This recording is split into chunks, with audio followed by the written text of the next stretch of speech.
I built Adthing because I was tired of having to open up Photoshop every time I wanted to add a fade-in gradient over an image so I could place some descriptive text and a call to action over the top.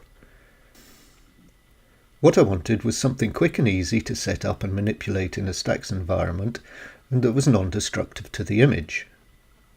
Adthing's great advantage is that it's perfect for anyone who's not a graphic designer or design ninja, or who doesn't have Photoshop or Pixelmator, or the necessary skills to knock a stylish looking ad together in one of the limited or conversely bloated design applications. With Adthing it's simple, so let's see exactly how simple it is by recreating these examples on the product page. We'll start with this grey one at the top. And the first thing we do is add a thing to the page. And you'll immediately see that it has two drop zones. One for content like text and buttons, and the other for the main image over which you want to lay the content. We'll use this small stock image, drop it into the image zone, and because it's the wrong shape and size for this example, we'll double click the image and scale it to fill an area of 1024 by 300 pixels. And now we'll add the content we want to overlay the image. In this case, a heading, some text, and a call to action button. And as you can see when we go to preview, it doesn't look very impressive. You can't read the text and you can barely see the button, which is where Adthing comes into its own. So we'll go back into edit mode, and in the gradient section of the Adthing settings, we'll select fade to right from the drop-down menu. And now when we return to preview, we can see immediately what a difference that has made, with all the content now being clearly visible and legible. The last thing we'll do here is define a border, which we can either do in the conventional way of adding a 1 pixel border to the stack, which will colour grey, or we can use something like 5-ShadowThing to add greater depth and style to the Adthing. Now we'll simply drop the Adthing into 5-ShadowThing and preview, and there we have it. Okay, in this next example, we'll use a colour gradient over the image and we'll also take a look at the blur effect. So in edit mode and in the gradient section of the Adthing settings, we'll select fade to right from the drop down menu, which gives us a default white gradient, which looks okay, but could look a lot better if we blend it in more naturally to the image below.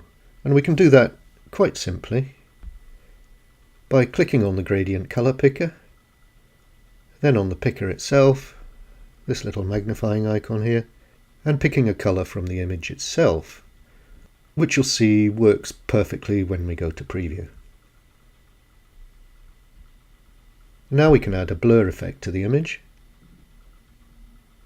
by simply checking the blur background image option, setting the blur size or depth, we'll set it to 3, and finally checking the refocus on hover option, which, as you'll see when we return to preview, brings the blurred image back into focus when hovered.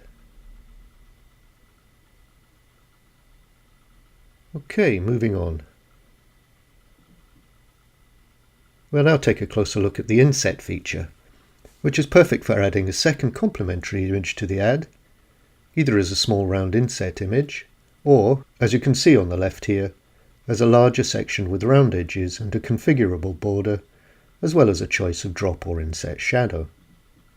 Okay, here we have the main image and content already set up, and because we want the content on the right, overlaying the hand, we'll choose the fade to left gradient. And we'll set the width and depth of the gradient by tweaking the left and right stops. Left to around 17, right to somewhere around 85. And now we can add the inset image by checking the round inset image option, which opens up a whole new set of options.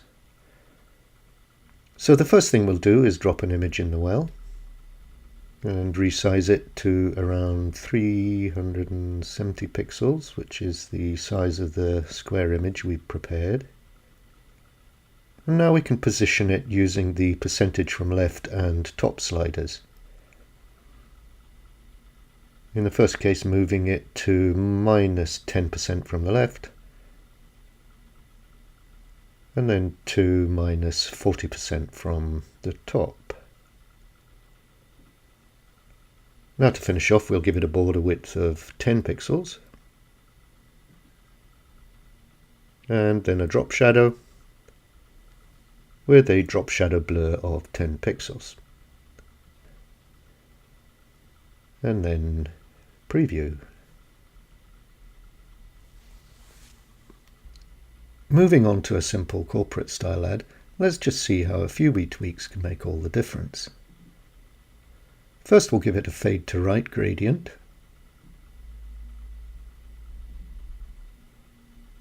And then we'll color pick a shade of the image's blue for the gradient color. And finally, we'll color the text and heading white. And then preview.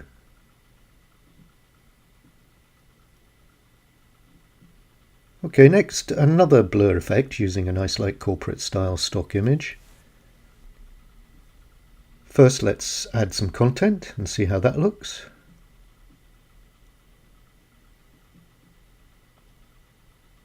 Okay, not very pretty. So next, in edit mode and in the gradient section of the Adthing settings, we'll select fade to right from the drop down menu, which gives us a default white gradient. We'll color the text green to match the button.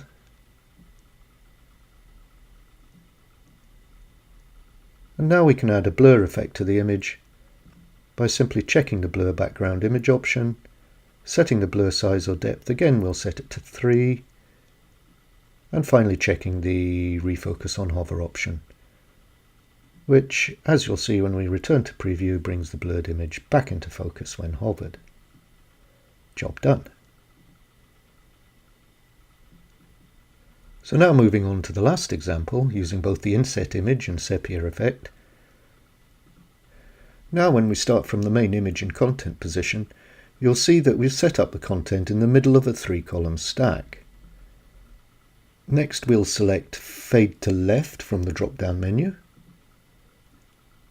and we'll stay with the default white gradient. And because we'll be covering the right side of the image with an inset, and we want the gradient to start further in, we've set the right stop at 63% and the left stop to 0. And you can see the result here. Okay, now we'll add the Sepia effect and the round inset image, another square image which we've already positioned at 67% from the left and minus 37% from the top. So all we need to do now is select an inset shadow from the shadow style drop down, and that's it, finished.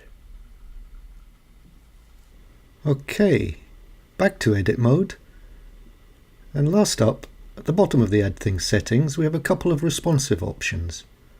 Max width enables you to set the maximum width of your image if you don't want it to exceed its natural dimensions. And hide inset is an option you can invoke to hide the circular inset on smartphones, where finer detail can often become superfluous. Simply set the device width at which you want the inset hidden, and I find that the inset usually looks great on tablets in landscape and portrait mode, so that the default 600 pixels is perfect for hiding the inset on smartphones. Okay, that's Adthing for you. It's part of the WeaverThings 5 bundle, and like all our bundles is available at a very decent perennial discount. Thanks for listening. Love you.